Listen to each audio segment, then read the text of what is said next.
News पर आपका बहुत बहुत स्वागत है। सुबह के 6 बजने वाले हैं। आपके साथ मैं हूं राकेश पांडे। वक्त हो गया सुपरफास्ट 100 का और मैं हूं राजीव शर्मा। शुरुआत करते हैं बीजेपी से जुड़ी खबर से। बीजेपी में आडवाणी को मनाने का दौर जारी है। सुषमा स्वराज और नितिन गडकरी आडवाणी से मिलने पहुंचे, लेकिन आडवाणी ने साफ कहा कि उन्होंने पार्टी अध्यक्ष राजनाथ सिंह से अपनी मंशा पहले ही जाहिर कर दी थी कि वो भोपाल से चुनाव लड़ेंगे। आडवाणी ने मीटिंग में कहा कि उनके लिए 2 राज्यों से चुनाव लड़ने का ऑफर आया। उन्होंने कहा कि वो सौभाग्यशाली हैं और इसके लिए पार्टी के आभारी भी, लेकिन उनकी इच्छा का भी सम्मान होना चाहिए और ये उन पर छोड़ देना चाहिए कि वो किस राज्य से चुनाव लड़ना चाहते हैं। आडवाणी के रूठे मनाने के दौर के बीच नरेंद्र मोदी और संघ प्रमुख मोहन भागवत के बीच मुलाकात हुई। 2 घंटे तक चली इस बातचीत में मोदी ने संघ प्रमुख के सामने आडवाणी के टिकट को लेकर अपना पक्ष रखा। बताया जा रहा है कि हरेन पाठक के मुद्दे पर भी मीटिंग में बात हुई। ऐसी बातें सामने आ रही हैं कि मीटिंग में नरेंद्र मोदी ने अपना पक्ष मजबूत तरीके से रखा। मोदी ने मोहन भागवत से कोई बीच का रास्ता निकालने का आग्रह किया, जिससे बात यही समझ जाए। मोदी ने कहा कि अगर ऐसा नहीं हुआ तो पार्टी को लेकर गलत मैसेज जाएगा। इससे पहले बीजेपी केंद्रीय चुनाव समिति की बैठक में लालकृष्ण आडवाणी की चुनावी सीट का सस्पेंस खत्म हो गया। पार्टी ने आडवाणी को गांधीनगर से टिकट दिया, लेकिन आडवाणी गांधीनगर से चुनाव लड़ने को तैयार नहीं। आडवाणी भोपाल से चुनाव लड़ने की जिद पर अड़े हैं। पहले भी उन्हें मनाने का दौर चला। बीजेपी अध्यक्ष राजनाथ सिंह, सुषमा स्वराज, नरेंद्र मोदी समेत कई वरिष्ठ नेताओं ने उनसे फोन पर बातचीत की, लेकिन बात नहीं बनी। दिल्ली में हुई बीजेपी संसदीय बोर्ड की बैठक में भी आडवाणी ने हिस्सा नहीं लिया। अपनी सीट पर फैसला नहीं होने के चलते नाराज आडवाणी ने केंद्रीय चुनाव समिति की बैठक से दूरी बनाए रखी। नरेंद्र मोदी की दूसरी सीट पर से भी सस्पेंस अब खत्म हो चुका है। वाराणसी के साथ साथ मोदी गुजरात के वडोदरा से चुनाव लड़ेंगे। मोदी के वडोदरा से चुनाव लड़ने की खबर मिलते ही वडोदरा में जश्न मनाया जाने लगा। बीजेपी कार्यकर्ताओं ने पटाखे फोड़कर और मिठाइयां बांटकर खुशियां मनाई। वडोदरा में मोदी के नाम की होर्डिंग और पोस्टर लगा दिए गए हैं। इन होर्डिंग में मोदी को छोटे सरदार के तौर पर संबोधित किया गया है और वडोदरा को उनकी कर्मभूमि बताया गया है। कांग्रेस ने कहा है कि नरेंद्र मोदी को हार का डर है, इसीलिए वो वाराणसी के साथ साथ दूसरी सीट से चुनाव लड़ने जा रहे हैं। केंद्रीय मंत्री आनंद शर्मा ने कहा कि अगर मोदी की हवा है तो 2 जगहों से लड़ने की बेचैनी क्यों है। नरेंद्र मोदी जी को दूसरा सुरक्षित स्थान चाहिए, क्योंकि वाराणसी से पूरे वो आश्वस्त नहीं है कि क्या निर्णय होगा। केंद्रीय मंत्री सलमान खुर्शीद ने एक बार फिर से नरेंद्र मोदी पर निशाना साधा है और उनकी तुलना नर्सरी के बच्चे से की है। उन्होंने कहा कि मोदी को दंगों पर क्लीन चिट नर्सरी में मिले नंबर की तरह है, जिस पर इतराना नहीं चाहिए। तो मोदी जी को किस अपील में और किस कोर्ट ने कोई क्लीन चिट दी है मैं नहीं जानता। किसी बच्चे को नर्सरी में सही अंक मिल गए तो वो अपने आप को डॉक्टर समझ रहा है और पीएचडी लिए फिर रहा है, ऐसे कैसे हो सकता है। गाजियाबाद छोड़कर लखनऊ से चुनाव लड़ रहे बीजेपी अध्यक्ष राजनाथ सिंह पर कांग्रेस ने चुटकी ली है। वरिष्ठ कांग्रेसी नेता आनंद शर्मा ने कहा कि हमने राज बब्बर को गाजियाबाद भेजा, लेकिन हार के डर से राजनाथ भाग खड़े हुए। अपने चुनाव क्षेत्र को छोड़कर भाग रहे हैं। पार्टी के अध्यक्ष लखनऊ भाग गए गाजियाबाद छोड़कर। बीजेपी के प्रधानमंत्री पद के उम्मीदवार नरेंद्र मोदी आज महाराष्ट्र के विदर्भ दौरे पर रहेंगे। दोपहर के बाद वो यवतमाल पहुंचेंगे। यहां से गांधी आश्रम सेवाग्राम जाएंगे। साथ ही वर्धा में उनकी जन चेतना सभा भी होनी है। मोदी की चाय पर चर्चा का कार्यक्रम का तीसरा चरण आज यवतमाल में होना है। वो यवतमाल के किसानों के साथ चाय पर चर्चा करेंगे। ओलावृष्टि से इस इलाके में फसलों को काफी नुकसान हुआ है। इस इलाके से किसानों की आत्महत्या की खबरें भी आती रही हैं। इसके अलावा नरेंद्र मोदी आज छत्तीसगढ़ के 32 जगहों पर भी किसानों की चौपाल लगाएंगे। ये चौपाल शाम 5 बजे से लेकर 7:30 बजे तक होगी। कांग्रेस केंद्रीय चुनाव समिति की आज शाम बैठक हो सकती है। बैठक में लोकसभा सीटों के बाकी बचे उम्मीदवारों के नाम पर फैसला हो सकता है। साथ ही वाराणसी से मोदी के खिलाफ मैदान में कौन उतरेगा, ये भी साफ होने की उम्मीद है। एक खबर यह भी आ रही है कि वाराणसी में बीजेपी के पीएम कैंडिडेट नरेंद्र मोदी को टक्कर देने के लिए कांग्रेस अपने राज्यसभा सांसद दिग्विजय सिंह को मैदान में उतार सकती है। पार्टी में इस पर विचार भी चल रहा है। सूत्रों के मुताबिक दिग्विजय ने भी मोदी के खिलाफ चुनाव लड़ने पर हामी भर दी। बीजेपी नेता अरुण जेटली के खिलाफ अमृतसर सीट से कैप्टन अमरिंदर सिंह के चुनाव लड़ने के संकेत मिल रहे हैं। सूत्रों के हवाले से खबर है कि कांग्रेस ने कैप्टन अमरिंदर सिंह के नाम पर मोहर भी लगा दी है। साफ सुथरी छवि वाले कैप्टन अमरिंदर सिंह पंजाब के मुख्यमंत्री भी रह चुके हैं। सूत्रों से खबर है कि सूचना और प्रसारण मंत्री मनीष तिवारी लोकसभा चुनाव लड़ सकते हैं। पहले खराब सेहत का हवाला देकर उन्होंने चुनाव लड़ने से इनकार कर दिया था। मनीष तिवारी पंजाब के लुधियाना से सांसद हैं। मनीष तिवारी के चुनाव लड़ने की खबर मिलते ही उनके समर्थकों में खुशी की लहर दौड़ पड़ी। लुधियाना में उनके समर्थकों ने मनीष तिवारी के समर्थन में नारे लगाए और एक दूसरे को मिठाई बांटी। नॉर्थ वेस्ट दिल्ली से कृष्णा तीरथ को कांग्रेस उम्मीदवार बनाए जाने का विरोध शुरू हो गया है। स्थानीय विधायक, पूर्व विधायक और पार्षदों ने टिकट के विरोध में सोनिया गांधी को चिट्ठी लिखी है और कहा है कि वो कृष्णा तीरथ के साथ काम नहीं करना चाहते। छत्तीसगढ़ कांग्रेस में टिकटों को लेकर घमासान मचा हुआ है। पूर्व मुख्यमंत्री अजीत जोगी को महासमुंद से टिकट दिए जाने का विरोध शुरू हो गया है। सीट से अपना टिकट कटने से भड़के कांग्रेस में पिछड़ा वर्ग प्रकोष्ठ के अध्यक्ष मोतीलाल साहू ने इस्तीफा दे दिया है। कांग्रेस से इस्तीफा दे चुके जगदम्बिका पाल ने बीजेपी का दामन थाम लिया। बीजेपी अध्यक्ष राजनाथ सिंह की मौजूदगी में वो बीजेपी में शामिल हुए। समाजवादी पार्टी से नाता तोड़कर कॉमेडियन राजू श्रीवास्तव भी बीजेपी में शामिल हो गए। बीजेपी ने जगदम्बिका पाल को डुमरियागंज से टिकट भी थमा दिया है। अब तक मोदी को सांप्रदायिक बताने वाले जगदम्बिका कह रहे हैं कि गुजरात दंगे में मोदी को क्लीन चिट मिल गई है। ऐसे में विरोध का सवाल ही नहीं है। जब अपनी रिपोर्ट सुप्रीम कोर्ट को सबमिट किया, सुप्रीम कोर्ट ने उसको रेफर बैक किया लोअर कोर्ट को। लोअर कोर्ट ने उसको साक्ष्यों के आधार पे श्री नरेंद्र मोदी भाई को क्लीन चिट दी है। अब उनके ऊपर इस तरह का आरोप लगाना निश्चित तौर से व्यर्थ है। हालांकि जगदम्बिका पाल के बीजेपी ज्वाइन करते ही उनके खिलाफ लखनऊ में प्रदर्शन शुरू हो गया। बीजेपी कार्यकर्ताओं ने पार्टी के इस फैसले के खिलाफ बीजेपी दफ्तर के सामने धरना दिया और पाल के खिलाफ जमकर नारेबाजी की। उधर बीजेपी का दामन थामते ही राजू श्रीवास्तव भी मोदी का गुणगान करते दिखे। राजू ने कहा कि वो नरेंद्र मोदी को प्रधानमंत्री के तौर पर देखना चाहते हैं। उन्होंने कहा कि मोदी ही देश को मजबूत नेतृत्व दे सकते हैं। यही पार्टी है जो देश का भविष्य है और मोदी जी के नेतृत्व में हमारे देश का विकास हो सकता है। देशवासियों की तरह मैं भी सपना देखता हूं नरेंद्र मोदी जी जल्द से जल्द प्रधानमंत्री बने। बिहार के गोपालगंज सीट से जेडीयू सांसद पूर्णमासी राम कांग्रेस में शामिल हो गए हैं। दिल्ली में कांग्रेस महासचिव जनार्दन द्विवेदी ने उन्हें पार्टी की सदस्यता दिलाई। खबर है कि कांग्रेस पूर्णमासी राम को वाल्मीकि नगर सीट से टिकट दे सकती है।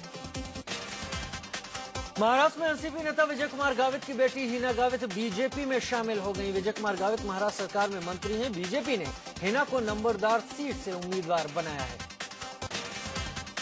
बिहार की भागलपुर सीट से टिकट नहीं मिलने से नाराज बीजेपी के दिग्गज नेता अश्विनी चौबे को पार्टी ने बक्सर से टिकट दिया है। अश्विनी भागलपुर से शाहनवाज हुसैन को टिकट दिए जाने का विरोध कर खुद की दावेदारी जता रहे हैं। कौशाम्बी सीट को लेकर भी बीजेपी में बगावत के सुर उठने लगे हैं। यहां से विनोद कुमार को टिकट दिए जाने से नाराज बीजेपी कार्यकर्ताओं ने राजनाथ सिंह का पुतला फूंककर विरोध दर्ज कराया। सुरक्षित सीट होने के चलते यहां से लोग पासी समाज के नेता के लिए टिकट चाहते हैं। चंदौली में बीजेपी के लोकसभा उम्मीदवार महेंद्र नाथ पांडे के खिलाफ बीजेपी कार्यकर्ताओं ने प्रदर्शन किया। बीजेपी कार्यकर्ताओं ने स्थानीय नेताओं को टिकट नहीं दिए जाने से नाराजगी जाहिर की। राजस्थान के सीकर से स्वामी सुभेदानंद को टिकट दिए जाने का बीजेपी कार्यकर्ता विरोध कर रहे हैं। कार्यकर्ताओं ने पुतला जलाकर सुभेदानंद का विरोध किया और पार्टी कार्यालय पर ताला जड़ दिया। टिकट न बदलने पर किसान मोर्चा ने आज सीकर बंद का ऐलान किया है। बीजेपी ने तमिलनाडु में 5 क्षेत्रीय दलों के साथ मिलकर चुनाव लड़ेगी। पीएमके, डीएमडीके, एमडीएमके, आईजेके और आईजेपी के साथ गठबंधन तय हुआ है। बीजेपी अध्यक्ष राजनाथ सिंह चेन्नई जाने वाले हैं, जहां इस गठबंधन की औपचारिक घोषणा होगी। आम आदमी पार्टी के नेता अरविंद केजरीवाल आज मुजफ्फरनगर में रोड शो करेंगे। केजरीवाल के साथ प्रदेश प्रभारी संजय सिंह भी होंगे। शाम करीब 3 बजे केजरीवाल रोहाना पहुंचेंगे। वहां से रामपुर होते हुए केजरीवाल आगे बढ़ेंगे। फिर 21 मार्च को खतौली में रोड शो के बाद केजरीवाल मेरठ के लिए निकल जाएंगे। 25 मार्च को बनारस में केजरीवाल को सुनना है तो 1100 रुपए खर्च करने होंगे। आम आदमी पार्टी की ओर से रखी गई ये राशि ही कार्यकर्ताओं पर भारी पड़ने लगी है। हालांकि इन 1100 रुपयों में आने जाने का खर्च और खाना भी मिलेगा।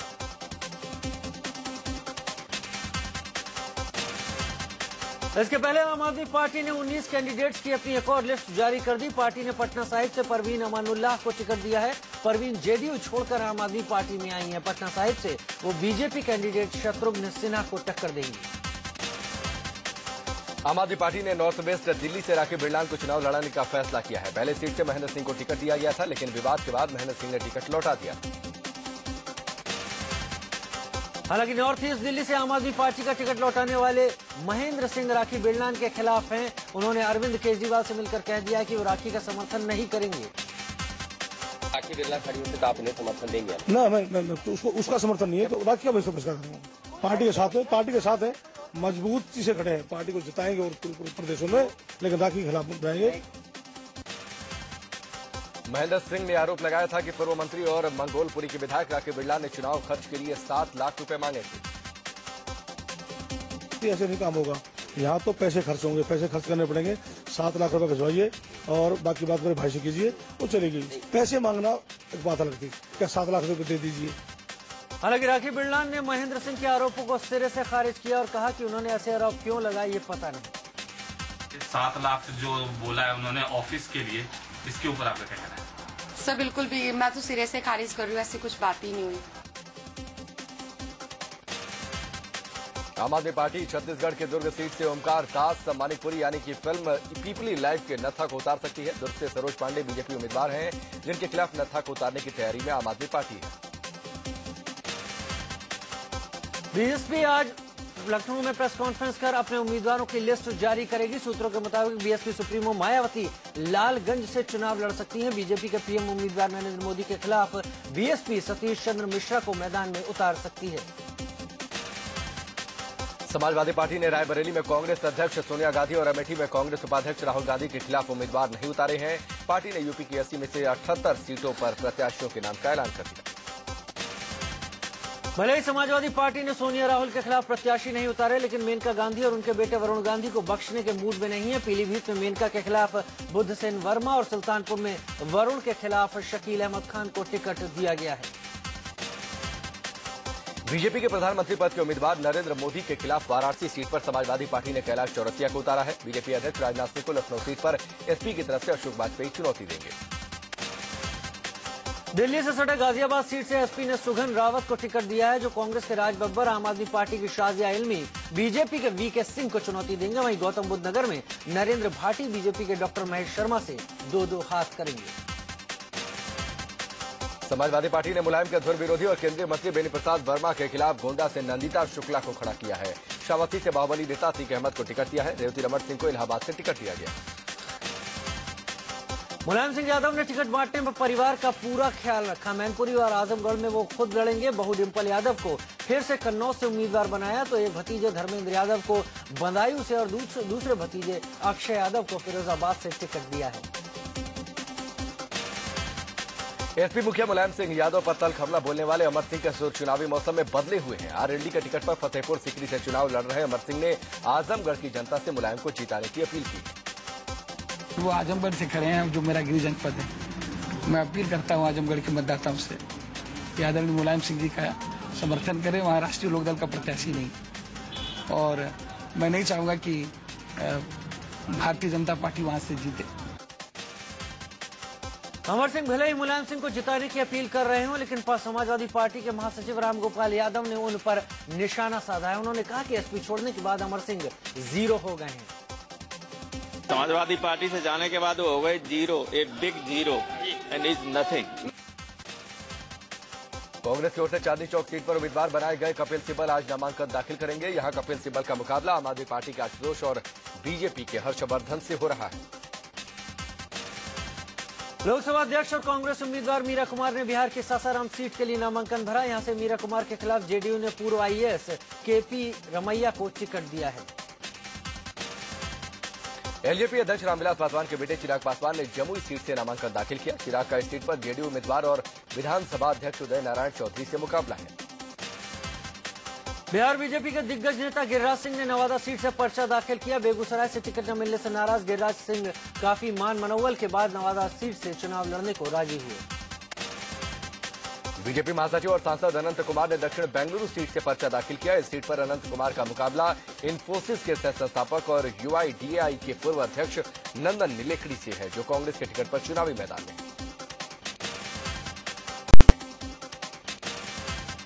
असम का सीएम तरुण गोगोई के बेटे गौरव गोगोई ने नगांव में लोकसभा के लिए नामांकन दाखिल किया। गौरव गोगोई कलियाबर सीट से लोकसभा उम्मीदवार हैं। असम में 7 अप्रैल को मतदान होना है।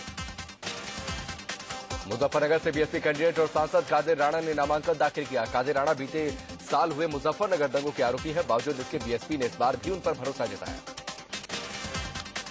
मेरठ से कांग्रेस की उम्मीदवार नगमा ने अपने चुनावी अभियान का आगाज किया। नगमा ने पूरे लाव लश्कर के साथ मेरठ में रोड शो किया और लोगों से वोट मांगे। हालांकि खबर है कि इसके लिए प्रशासन से मंजूरी नहीं ली गई। वेस्ट दिल्ली से बीजेपी के उम्मीदवार प्रवेश वर्मा ने बंगला साहिब गुरुद्वारा जाकर मत्था टेका। कार्यकर्ताओं के साथ गुरुद्वारा पहुंचे प्रवेश वर्मा ने जीत की दुआ मांगी। वेस्ट दिल्ली से कांग्रेस के महाबल मिश्रा और आपके जरनैल सिंह चुनावी मैदान में। यूपी के बिजनौर से आरएलडी उम्मीदवार जयप्रदा वकीलों से वोट मांगने पहुंची। कोर्ट परिसर में उन्होंने वकीलों से मुलाकात की और उन्हें वोट देने को कहा। इस दौरान जयप्रदा को देखने के लिए लोगों की भारी भीड़ उमड़ी। बिहार के गया में आरजेडी मुखिया लालू प्रसाद यादव की सभा में आचार संहिता की जमकर धज्जियां उड़ाई गई। लालू के सामने ही उनके समर्थकों ने भरी सभा में जमकर नोट उड़ाए और लालू बैठे तमाशा देखते रहे। गांधी परिवार की देवरानी यानी मेनका गांधी ने अपनी जेठानी कांग्रेस अध्यक्ष सोनिया गांधी पर तीखा हमला बोला है। पीलीभीत में बीजेपी कार्यकर्ताओं के बीच पहुंची मेनका गांधी ने कहा कि सोनिया गांधी के पास इतना पैसा कहां से आया। यूपीए सरकार पर भ्रष्टाचार का आरोप लगाते हुए मेनका ने कहा कि 10 सालों से चल रही यूपीए सरकार अंग्रेजों से भी ज्यादा लुटेरी है। सोनिया गांधी को सीधे निशाने पर लेते हुए मेनका ने कहा कि अंतर्राष्ट्रीय अखबार भी कहते हैं कि कांग्रेस अध्यक्ष जो विदेश से आई थी उनको देश ने इतना प्यार दिया, गले से लगाकर इतनी छूट दी कि आज दुनिया में 6ठे नंबर की अमीर औरत है। राष्ट्रीय अखबारों का कहना है कि कांग्रेस की अध्यक्षा जो विदेश से आई थी और जिसको देश ने इतना प्यार दिया और गले से लगा करके इतनी छूट दी, आज दुनिया में 6ठे नंबर पर सबसे अमीर औरत है। मेनका ने कहा कि मैं सोनिया से पूछती हूँ कि दहेज में तो 1 पैसा लेकर नहीं आई, तो इतना पैसा कहाँ से आया। मैं पूछती हूँ दहेज में तो 1 पैसा नहीं लाई थी, तो ये अगर दुनिया में 6ठे नंबर पर सबसे अमीर औरत है तो कहाँ से पैसा आया। मेनका गांधी ने कहा कि ये पैसा कहीं और से नहीं बल्कि हमारी आपकी जिंदगी से ही लूटा गया। ये जनता के लिए चलाई जाने वाली योजनाओं का पैसा है। स्कूलों से, सड़कों से, बिजली से, हमारी जिंदगी से, हमारे बच्चों के भविष्य से यही पैसा गया है ना लूट में। और कहां से आता ये पैसा। हरियाणा के स्वास्थ्य मंत्री किरण चौधरी के काफिले पर हमला हुआ। किरण नारनौल में एक जनसभा कर रही थी। उसी दौरान कुछ लोगों ने किरण के काफिले पर पत्थरबाजी की। इस हमले में मंत्री किरण चौधरी गंभीर रूप से घायल हो गई। उन्हें गुड़गांव के अस्पताल में भर्ती कराया गया है। किरण अपनी बेटी श्रुति चौधरी का प्रचार करने गई थी। श्रुति भिवानी महेंद्रगढ़ सीट से कांग्रेस की लोकसभा उम्मीदवार है। प्रचार के दौरान कुछ अज्ञात लोगों ने किरण को निशाना बनाया। किरण को सिर के पीछे चोट लगी है। उन्हें पहले नारनौल जिला अस्पताल ले जाया गया, जहां से उन्हें गुड़गांव रेफर कर दिया गया। मंत्री किरण चौधरी पर पथराव को लेकर भिवानी में उनके समर्थकों ने प्रदर्शन किया। सैकड़ों की संख्या में उपायुक्त कार्यालय पहुंचे समर्थकों ने मामले में तुरंत कार्रवाई की मांग की है। समर्थक संसदीय क्षेत्र के रिटर्निंग ऑफिसर से भी मिले। कांग्रेस उपाध्यक्ष राहुल गांधी आज हिमाचल के धर्मशाला में रैली करेंगे। धर्मशाला में राहुल के 3 बड़े कार्यक्रम रखे गए हैं। राहुल यहां पूर्व सैनिकों से मिलकर उन्हें संबोधित भी करेंगे। राहुल गांधी के साथ प्रदेश प्रभारी अंबिका सोनी भी मौजूद रहेंगे। कांग्रेस उपाध्यक्ष राहुल गांधी 25 मार्च को पश्चिम बंगाल के दौरे पर जा सकते हैं। वो कोलकाता में एक रैली को भी संबोधित करेंगे। साथ ही नॉर्थ बंगाल में कांग्रेस उम्मीदवारों के लिए भी प्रचार करेंगे। कांग्रेस उपाध्यक्ष राहुल गांधी के खिलाफ आरएसएस ने कोर्ट का दरवाजा खटखटाया है। पिछले दिनों मुंबई से सटे भिवंडी में एक रैली में राहुल ने कहा था कि गांधी जी को आरएसएस के लोगों ने मारा। इसी बयान के खिलाफ भिवंडी कोर्ट में शिकायत दर्ज कराई गई है। झारखंड के दुमका में होने वाली नरेंद्र मोदी की रैली रद्द कर दी गई है। 24 मार्च को दुमका में जनसभा करने वाले थे। योग गुरु बाबा रामदेव आज दिल्ली में होंगे। बाबा रामदेव आज कोई बड़ा खुलासा करने की बात पहले ही कह चुके हैं। ये खुलासा कैसा होगा, आज सबकी नजरें उनकी प्रेस कॉन्फ्रेंस पर टिकी रहेंगी। सामाजिक कार्यकर्ता मधु किशोर ने मुख्य चुनाव आयुक्त के सामने शिकायत दर्ज करवाई है कि आम आदमी पार्टी के नेता योगेंद्र यादव मेवात में झूठी बातें फैला रहे हैं। हम कंप्लेंट ये करने गए थे कि योगेंद्र यादव ने अगर लड़ाई लड़नी है बीजेपी के खिलाफ, मोदी के खिलाफ, जरूर लड़े। एक, झूठ मत बोले। दूसरा, कम्युनल पोलराइजेशन की पॉलिटिक्स मत खेले। मधु किशोर इंडियन यूथ फॉर मुस्लिम के प्रेसिडेंट मुफ्ती आजाद और जनरल सेक्रेटरी डॉक्टर हुसैन के साथ मुख्य चुनाव आयुक्त पीएस संपत के दफ्तर पहुंची थी। मुख्य चुनाव आयुक्त से शिकायत में मधु किशोर ने कहा कि नरेंद्र मोदी के नाम पर योगेंद्र यादव लोगों को डराने की कोशिश में लगे। तो ये जैसा मैंने कहा था कि ये जाके आग से खेल रहे हैं, पर हमारे भाई ने कहा ये आग से खेल नहीं रहे हैं, ये आग जला रहे हैं। जो आग है नहीं है वहाँ जाके ये आग जला रहे हैं और मुसलमानों को भड़का रहे हैं। मुख्य चुनाव आयोग से मिलकर इन लोगों ने आम आदमी पार्टी के खिलाफ शिकायतों का पुलिंदा सौंपा।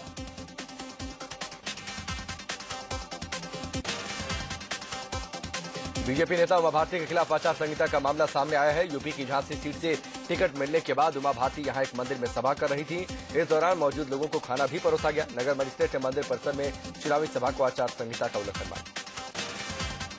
चुनाव आयोग ने लोकसभा चुनाव के चौथे और पांचवें चरण के लिए अधिसूचनाएं जारी कर दी हैं।